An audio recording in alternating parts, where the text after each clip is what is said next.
Lately, I've noticed a decline in my health. It's been a struggle supporting my mother-in-law through her health issues. Our family made the decision to temporarily move into her house, which marked the beginning of days filled with constant demands from my mother-in-law and brother-in-law. One day, while my husband was driving, a call came in from my mother-in-law on his cell phone. Due to poor signal, we put the call on speaker mode. Is she still alive? My mother-in-law's voice sounded weak. She's stubborn, isn't she? If I wasn't there, she might have been seriously injured or worse, my husband muttered, unaware that the call was on speaker mode. Their conversation took an alarming turn, revealing the sinister plan. Their deceitful intentions were exposed, and they were to face social penalties for their actions. My name is Wendy, and I live happily with my husband Tony and our beloved daughter Vicky. Vicky recently started kindergarten, and seeing her joy every day brings a smile to my face. Then one day, my husband received a call from my mother-in-law, Barbara. My health's been declining recently, she said weakly.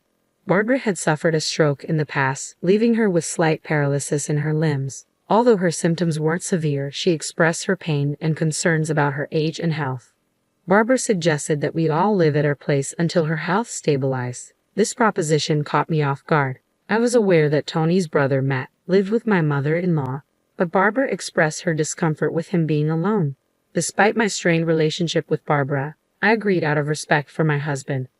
Moving homes was a significant change, but fortunately our homes were far apart, and Vicky wouldn't need to change schools. Vicky herself seemed excited about the idea, which eased my worries. However, the reality of living with my in-laws proved to be more challenging than expected. The old house required extensive cleaning and upkeep, which fell mostly on my shoulders. While I worked tirelessly, my mother-in-law would distract Vicky with outings and reminisce about her favorite son's past achievements, leaving me feeling overwhelmed and frustrated. It was hard to reconcile her seemingly good health with her claims of poor health. I regarded my mother-in-law with suspicion, sensing an air of insincerity about her. Abruptly, she started coughing, as if startled, intensifying my skepticism. But enough about her, let's shift focus. My brother-in-law was another headache altogether. Despite the tales I'd heard, Matt turned out to be a jobless bachelor, overly reliant on his parents. His behavior was akin to that of a petulant child, despite being in his 40s. Wendy, I'm hungry. Where's my lunch? Or Wendy, why didn't you wake me up? I miss my favorite show. I found myself catering to his whims. Even my daughter Vicky pitched in around the house. His entitled attitude grated on my nerves. I'm not your wife or your mother, I silently screamed, particularly unnerved by his habit of calling me Wendy darling. Emotionally and physically drained by these two individuals, my life became a constant struggle. Yet, one evening during a family gathering, while fetching a fan to improve ventilation, I encountered an unexpected intrusion. Wendy, my brother-in-law's voice startled me from behind. With a smug grin, he uttered something utterly appalling. Why don't you leave boring Tony and start anew with me? Stunned disbelief gripped me as he leered lasciviously. Perhaps fueled by alcohol, his words were disgustingly crude. Brother-in-law, you're clearly too intoxicated. That's not amusing, I retorted, attempting to dismiss his advance. Yet he persisted, threatening to reveal a fabricated secret to Tony. In a bid to escape his advances, I tried to leave, but he forcibly grabbed my arm. Enough was enough. Stop it. Just stop. I managed, startled and disgusted by his audacity. As I pulled my arm away from my brother-in-law, Matt, in a sudden movement, he lost his footing and stumbled down the stairs. His descent ended abruptly as he collided with the wall, emitting a groan upon impact. Hearing the commotion, Tony and other relatives rushed over to investigate. What's happening here? Tony inquired, concern evident in his voice. Oh, Matt just slipped, someone explained, pointing to the bump forming on the back of his head. As his mother fretted over him, other family members intervened to calm her down, guiding Matt to another room for first aid. Amidst the chaos, my altercation with Matt faded into the background. I debated whether to divulge his inappropriate advances to Tony, but ultimately chose silence, not wanting to cause unnecessary distress.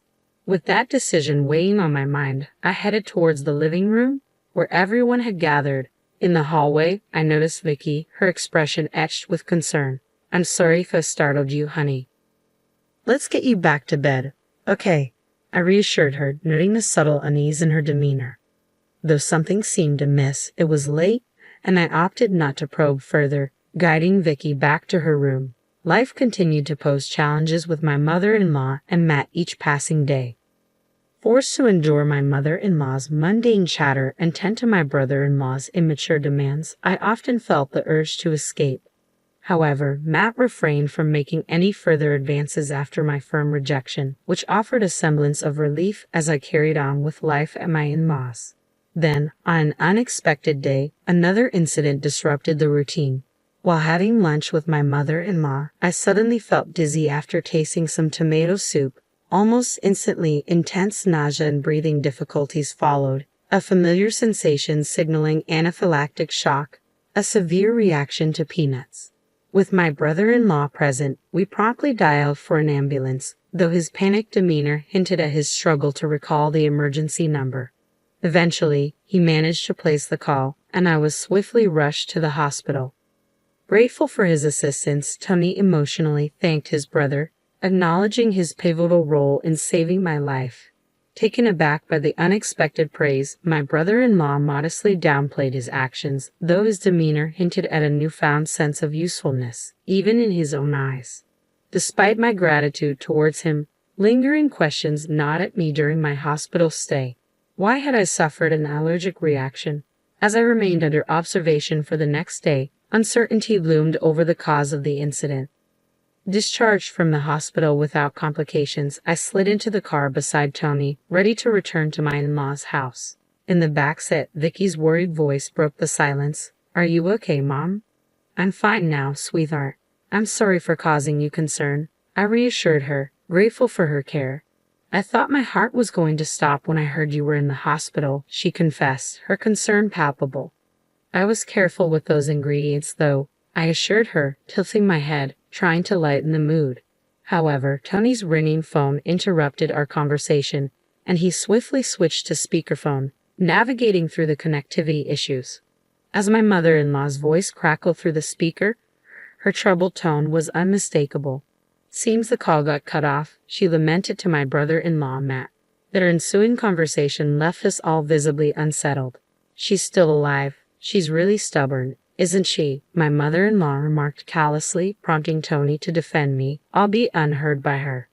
Their dialogue took a chilling turn, revealing a disturbing lack of empathy. "Does it matter? It's just karma for hurting my precious Matt," my mother-in-law callously remarked, her words sending a shiver down my spine. "So what are we going to do about Wendy?" Matt inquired, his tone unnervingly casual. "Yeah, I'll try to win her over again. I think I can make it work this time," he replied, his nonchalant attitude exacerbating my unease. "I mean, she probably fell for me again after this incident. After all, I'm her lifesaver, aren't I?" Matt's boastful voice filled the room, oblivious to the fact that their conversation was overheard.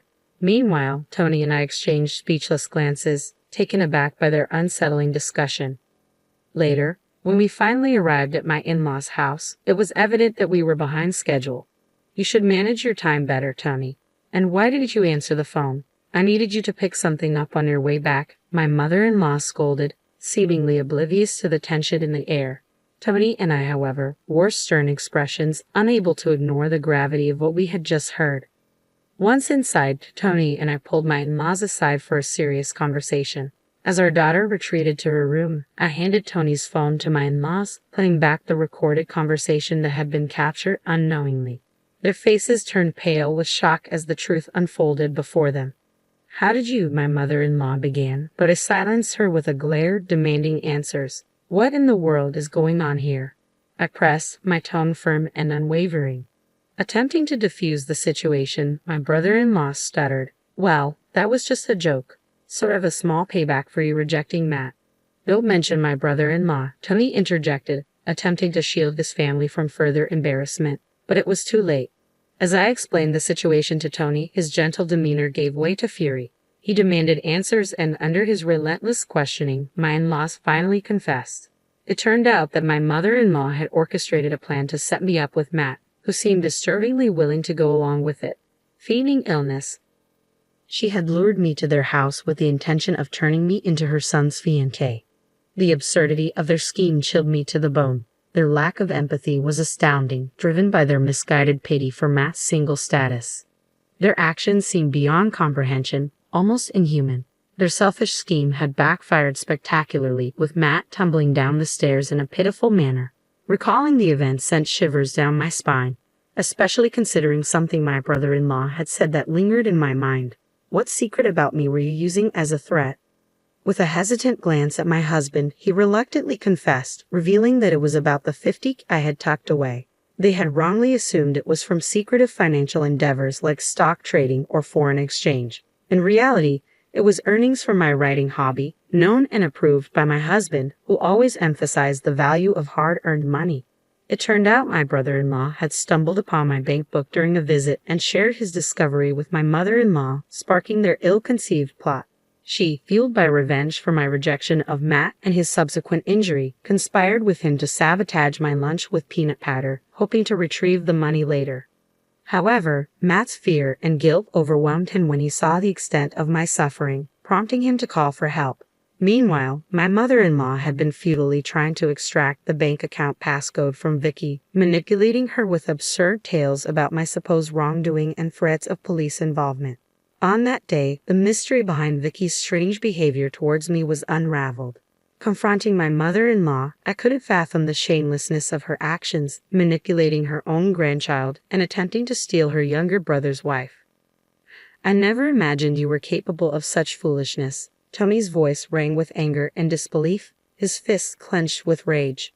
Matt, seemingly stung by the blow to his pride, shot back, "Don't get cheeky just because you're my younger brother. I'm way more handsome than you. If I had met Wendy before you did, she would have definitely married me." Tony's fury only intensified at Matt's audacity, but I found myself even angrier than my husband. "You've got to be kidding me. Tony is a decent human being, unlike you. There's no way I would marry a deluded jerk like you even if hell froze over." I snapped, my words dripping with disdain. "You middle-aged narcissist, grow up and stop adding darling to my name." As I unleashed a barrage of insults, Matt visibly shrank under my scathing glare. Regaining my composure, I spoke in a calm but firm voice. "Your actions have crossed the line.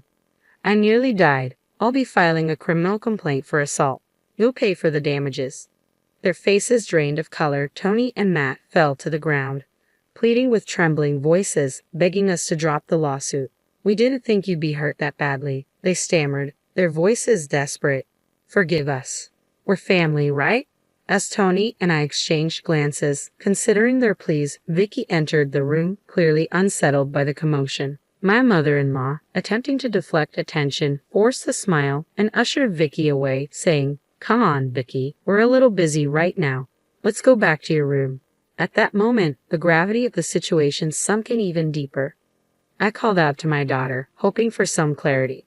"Did you happen to mention Mommy's peanut allergy to Grandma?" I asked gently. "Yes, she told me to tell her about you," my daughter replied hesitantly.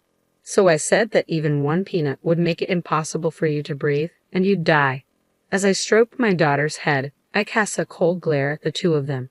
"There's no room for sympathy here. Accept your social sanctions quietly," I said firmly. Stunned, they fell silent, realizing the consequences of their actions. Later, we hired a lawyer and informally charged my mother and brother-in-law with assault. Though they didn't end up in prison due to it being a family dispute, they had to pay about 13 grand for my medical expenses and compensation. Without any savings to cover this, they were forced to sell their family home for cash. Now homeless, they made an audacious proposal to move in with us. "What kind of nonsense are you spouting?" I retorted, incredulous. "Talk in your sleep if you must." We heard later that they rented a room in a rundown apartment, living a tough life on the wages my brother-in-law earns from his part-time job. Meanwhile, we returned to our own home, breathing a sigh of relief. "I am sorry for deciding to live together," I admitted, feeling guilty for the ordeal we had endured. "Don't worry about it. It's your seriousness that I like. That's why I married you," Tony reassured me, despite his dejection. Moved by his words, I continued, "You looked brave and cool when you punched Matt. Violence isn't good, though." Tony chuckled sheepishly, holding our daughter close. "That's right," he agreed. "How about we all go out for some fun next week, Vicky? Where do you want to go?" "The zoo?" Vicky exclaimed with excitement, her laughter filling the room. In that moment, I vowed to continue saving for my daughter's future, cherishing the happiness we had found together.